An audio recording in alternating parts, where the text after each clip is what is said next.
a bunch of her stuff online. Please make her feel welcome on our stage for her first time. Give it up for Angela Sawyer!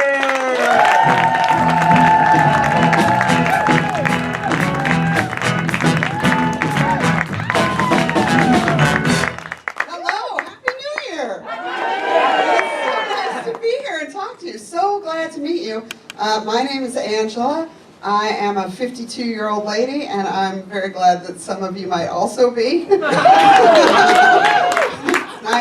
A lot of times when I talk to people, I'm the old person in the room, so it's nice to be here. I'm really excited to be here.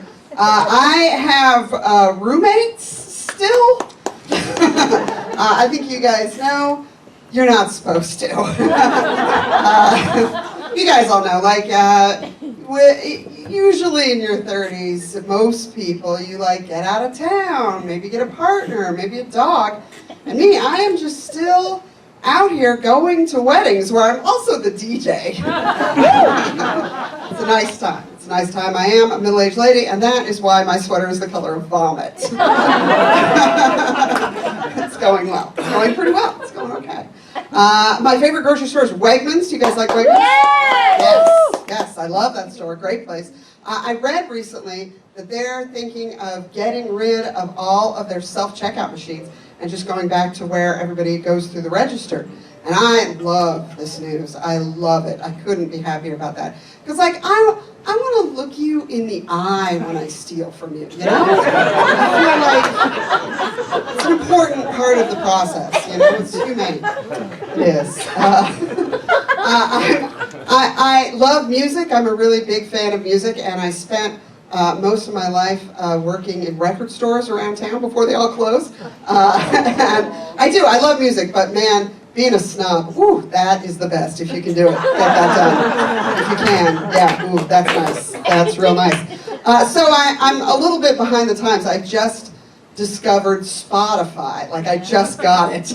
And I love it. It's very fun. I'm sure you guys know, though, if you ask Spotify to play you something, after about 10 minutes, it just plays you like a more generic version of that thing. That's just what it does. Like, if you ask it to play you the Velvet Underground, after about 10 minutes, it plays you Tom Petty. And no shade on Tom Petty, no shade on him at all.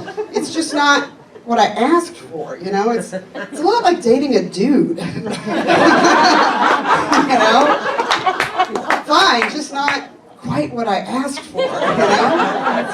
It's okay.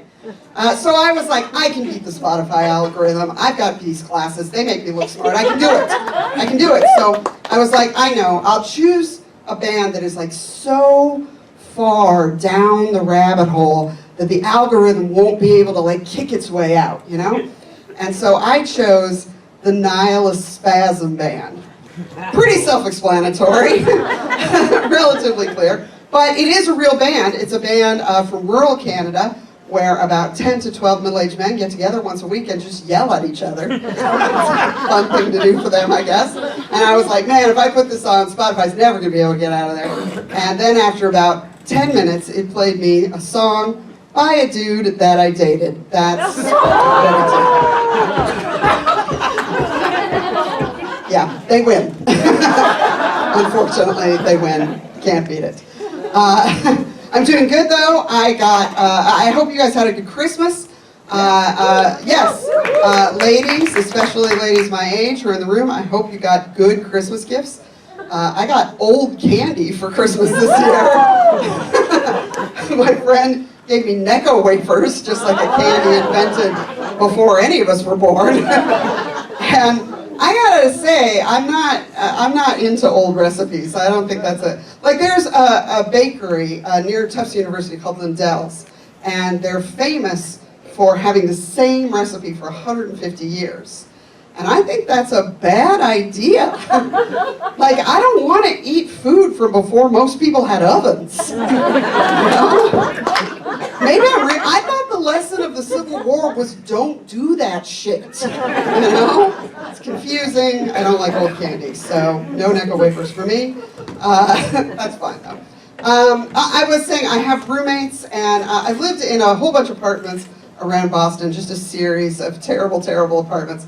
My favorite bad roommate that I ever had was this kid named Dan. Dan got mad at me, and he moved out. And the day that he moved out, he tried to karate chop me to death. And that was weird. And then I had to politely explain to him, Dan, buddy, I got like 130 pounds on you, my friend.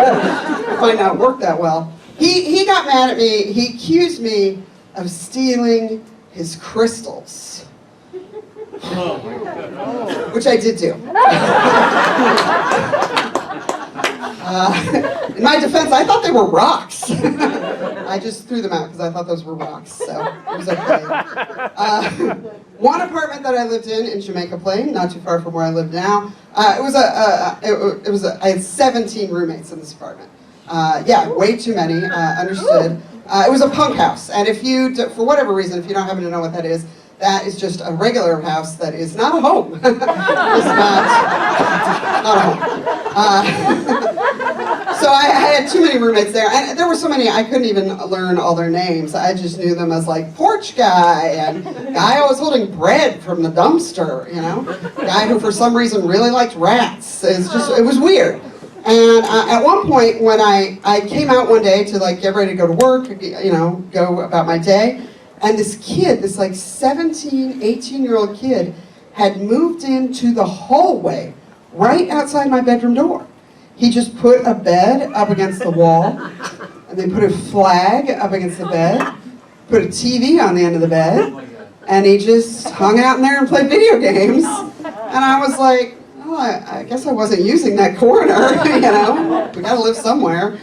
But then after a couple of weeks, that kid got a girlfriend. Yeah, he found this like 17-year-old nice girl to just like lie next to him and watch him play video games. And I was like, man, when this chick finds out she can fuck a guy with a door. It did not last. It didn't last a long time.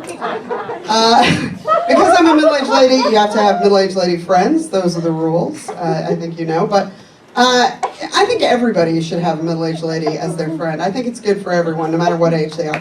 Yeah, thank you. Here, truly, like, you guys probably know some people who are younger. Maybe they want to become socialists or cops, either one.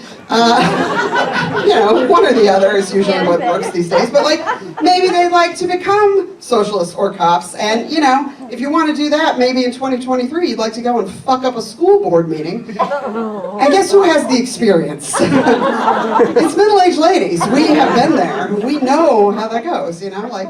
Maybe you know somebody who would like to become an influencer, you know, and they're going to need to talk to somebody who has put saran wrap on their face, and that is where middle-aged ladies come in handy. We are good for that. It's good. Recently, one of my middle-aged lady friends, she named her tits to empower herself. And I was like, you are over 40, for sure. For sure. She was like, you should do it, Angela. And I was like, I don't really think that's... And she's like, no, you should do it. And I was like, well, I guess I could go with Bert and Ernie. Seems like it could work. I also have friends who are much younger. I like talking to people who are in their early and mid-20s because they are raised well. We've been doing something right. And I have this one friend. She is 22 years old, so she's a full 30 years younger than me. And recently we stayed up really late and had like a heart-to-heart, you know, late talking in the night. At the end, she let it slip that when she gives her boyfriend a blowjob afterwards, she has like tears coming down her face and she can't breathe. And I was like, oh, sweetheart, you know you can suck dick mediocrely.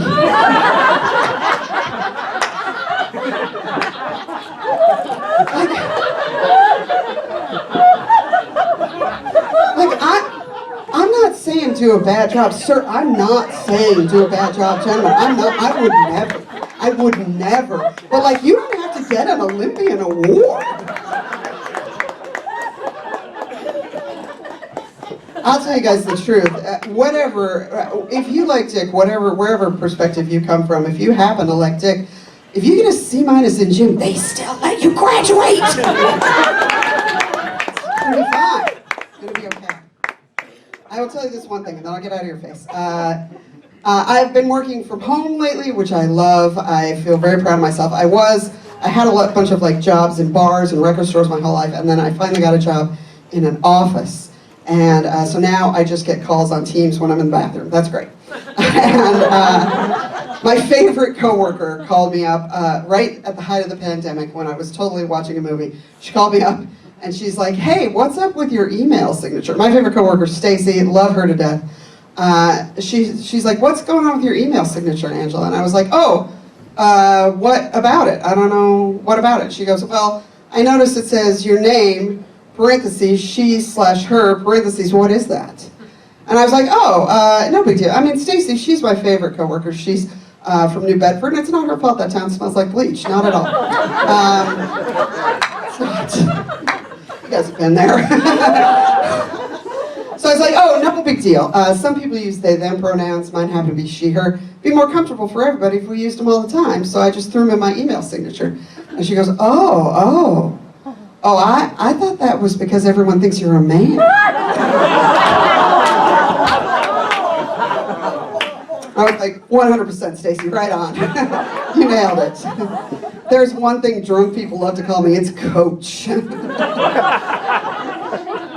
It's true. I think one of the reasons I get along so well with those people who are much younger than I am is because they all grew up reading and writing Harry Potter fan fiction, you know? Harry Potter erotica, that's what they've been doing when we weren't looking. And so they just look at me and they see trans Hagrid. It works out great. I fit in well. In that situation. You guys are so much fun. I want you to have a great 2023. Thank you.